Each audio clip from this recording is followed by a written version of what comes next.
Hey guys, we're here at Canterbury for the opening weekend of ISOC racing. Keep watching here to see the behind-the-scene access of Snowcross.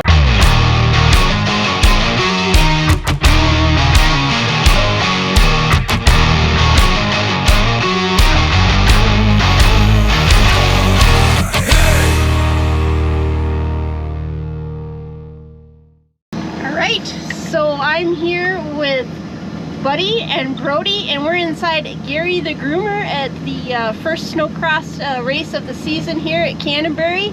And you've been doing this for quite a few years. On and off about 8 or 9, I believe. We get here first thing in the morning and break up all the, the track is kind of like concrete, so you break it all up and then we build it and just maintain it the rest of the day. How frequently do you have to go out for track maintenance? There are scheduled breaks, but it all kind of depends on the schedule. If we're running behind, sometimes we skip a few, but sometimes we also get dirt showing in corners, so we got to jump out there and get those done as well. So it's just kind of hit and miss when we go out, but just kind of make sure everything's good all day. Okay. Now you guys bring in a lot of snow for these events? Yeah, I think they use about 3 million gallons of water. And I think we're going to go out there and do a corner.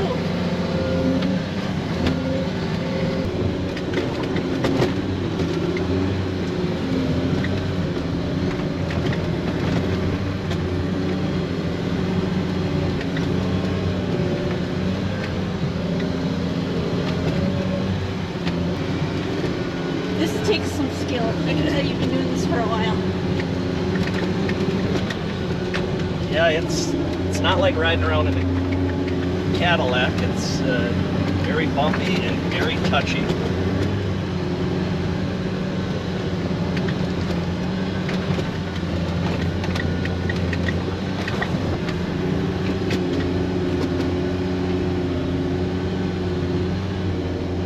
How many times do you go around it? It all kind of depends.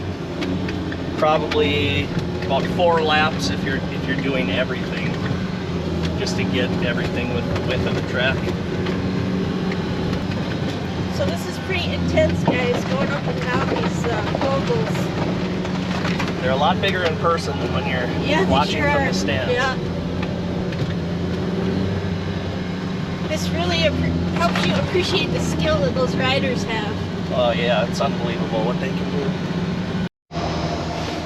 So that's kind of just your spur of the moment, hop out on the track, fix a few things that are needing attention so we can keep racing and not have any issues later on. And then during groomer maintenance, you do a more formal process or more in... There will be one probably before opening ceremonies. Generally the whole track has gone through then, so it's kind of good, and then it's just maintained the rest of the night. Okay, right. So you get like a front row seat to the races here? Yes. Yeah, it's close, close action. Do you have the best seat in the house other than the riders? I would say so, because I'm inside. It's warm in here. It's cold outside today. Have you ever had any of those sleds come riding off toward you? Luckily, no. And I hope that never happens. We try to stay far enough away in an area that they shouldn't come on. Tonight it's about 8 below, and tomorrow it's going to be about 30 degrees. How does that affect the track conditions? Tonight it's like pushing sugar, and underneath that sugar it's like rock solid. You get ice edges and there's just nothing you can do about it. And tomorrow, if it warms up, it's kind of like pushing around mashed potatoes. It's completely different. It's chunky, lumpy, but it holds together a lot better than the sugar like we see tonight. The track goes away pretty quick. And that's got to really change the rider's strategy. Yeah, I think, when these guys, it starts getting rough and you can see ice edges, and it can throw a guy to the left or to the right, and really test their ability and their strength to throw that sled around and keep going. You were a racer too? Way back in the day, I raced a little bit. Yeah. Never at the pro level. Yeah. Pro light? But one season, yes. It was fun. What skis did you ride? C&A Pro. Why? Absolutely. Now, why did you ride C&A Pro? Because they're the best. When you're riding, you want the best equipment, and that's what you put on your sled. That's cool. Do you guys still ride? We ride a little bit trail riding. That's about it. Are you riding? You gonna be a snowcross racer? Maybe one day. So I'm here with Shane, and Shane's gonna take us for a tour of the press booth behind the scenes. All right, so this is where the Snowcross brain is up here. I know some people think that our brains might be small, but there's a lot going on. Carl does all the production directing and guiding, and then we have our announcing, and then tonight when we actually do the live TV, you'll see that quite a bit goes on in that little spot there. One of the most important spots we have is over here, is our timing and scoring. These people in here, they keep track of every sled that's on the track at the same time, between taking the readings off the transponders for the positions of the sleds and doing manual scoring as well, because transponders sometimes don't work, so you still got to make sure that you score everything correctly. So they've probably got the hardest job here, because if they do something wrong, everybody comes to them. So they're pretty good at what they do, and has a pretty big responsibility. This year's changed how you watch the races. So how do we watch the races? So we used to do live stream. Now we actually live stream through Flow Racing, and it's an app you can download. And pretty awesome coverage. And it's not just snowmobile racing. There's all different kinds of racing on there. We have a partnership with them this year to broadcast our races. So we are outside of the press box right now. You can't be afraid of heights to be here. We're way up there. All right, we're going back in the pits.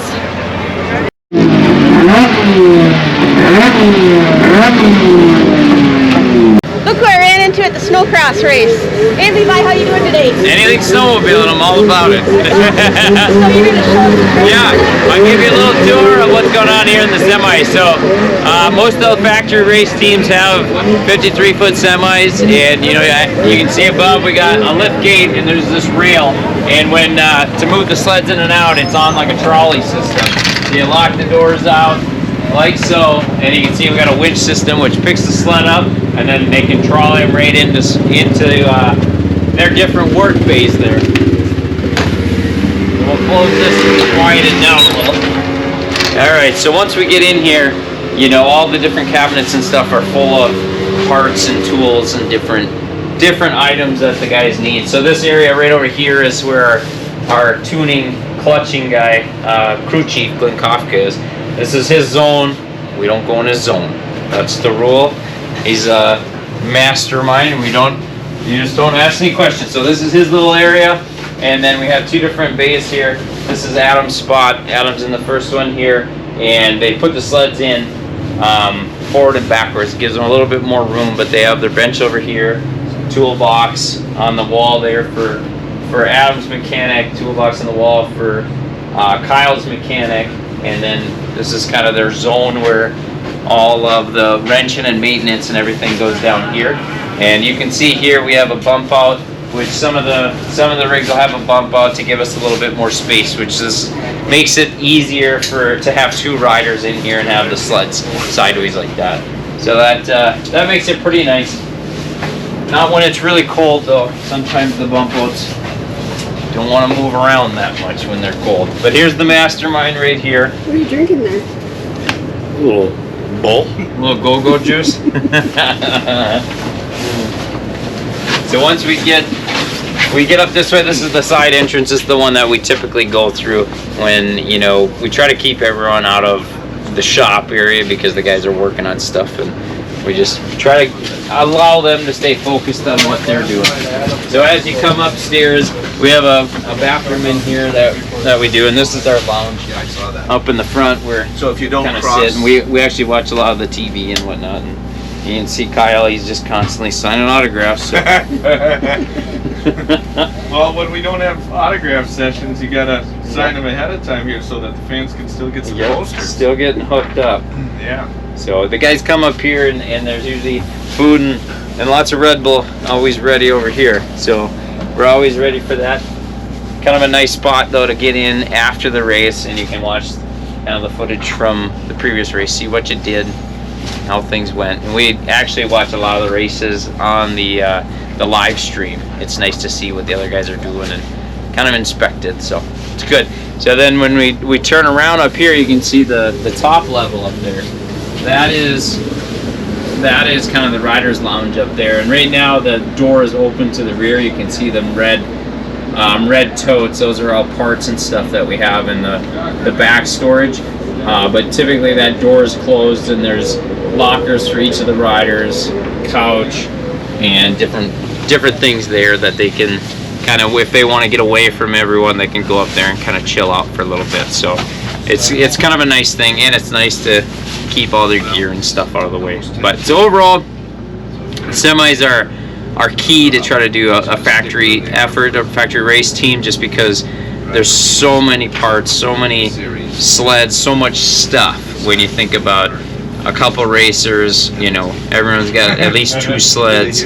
You know, so you're up with 2 racers, you got 4 sleds a weekend, plus all the parts to maintenance them, plus mechanics, crew chiefs, riders, and guests and everything else. So lots of stuff go into all this, but it sure makes it nice when you have a nice trailer like this. So very fun. Hopefully you enjoyed it. If you want, if you ever want a tour, stop by. We're always we have an open door policy, so stop by and say hi. We'll get you a poster. Let's check out the riders meeting. The track's a lot better today, but there's still ice edges, so communicate with us. And I talked to the groomer operators last night. If we ever get like below 10, they'll just drop it the night before rather than let it sit. They'll hopefully give you guys a better track, better scenario. I'm here with Scott Wakefield of the Minnesota United Snowmobilers Association. How you doing, Scott? I'm doing great, Nancy. Thanks for having me on. Well, thanks for coming. So can you tell us a little bit more about Minnesota United Snowmobilers Association, MnUSA? Yeah, so we're a group of 284 snowmobile clubs throughout the state of Minnesota, and those volunteers of those clubs groom about 21,000 miles of trails across the state of Minnesota. And we also have legislative lobbyists that we have that go to the legislature and make sure that your dedicated money for grooming and snowmobiling stays in grooming and snowmobiling and to the snowmobile clubs. How do you join MnUSA? It's easy enough to do. You can go to mnsnowmobiler.org, mnsnowmobiler.org, and find your local club. You can either do it online or find your local club. We encourage people to join with the local club because it's $20 when you join with a local club, $25 when you do it online. So go to mnsnowmobiler.org. This is a lot of fun to join a club, isn't it? Absolutely. I mean, you get to do the sport that you're interested in with a group of people that are like-minded, right? And it's all about having fun. And what do you want to do in the wintertime? Sit inside of the house? No, you need to get out and embrace winter and enjoy it with the people that you enjoy hanging out with. And snowmobiling is a great sport, and it has been. I've been riding since I was 6 years old, and so I put on, you know, thousands and thousands of miles of snowmobiling, and you create great relationships with people and friendships, and snowmobiling is all about fun. And Scott, you are a farmer, and I think a lot of people don't realize it, but a lot of our trails run across farm fields. Can you tell me about that? Yeah, so in the southern part of the state and the western part of the state, almost all the trails go across farm fields, and there wouldn't be any snowmobiling in Minnesota without our farmers. Our area farmers are so vital to our ability to have trails on their property and allow us to go on their property. And so without our farmers, we wouldn't have any trail system at all. Okay, and you have a message to riders about riding on that land. Absolutely. No trespassing. Trespassing is the biggest problem that we have in snowmobiling right now. And those farmers are nice enough to let us go on their property that we shouldn't be trespassing off the trail. So stay between the orange diamonds. And I'm working with a local dairy farmer that I have in my community, and he spreads cow manure on both sides of the trail. So these guys with their $15,000 snowmobiles, they surely don't want to get into that kind of mess and bring home. No, absolutely not. So our farmers are vital to snowmobiling in Minnesota. All right. So you heard it from the man. Keep it between the orange diamonds and you'll keep the manure off your sled. Thank you very much, Nancy. Appreciate it. Right. Have fun and think snow. Think snow. Thanks, Scott. Bet. From the Pirtek Snocross National, good evening to all of you watching on Flow Racing, wherever you may be. I'm Paul Small, the champion alongside. We had a wild night last night. Tonight, we're the city of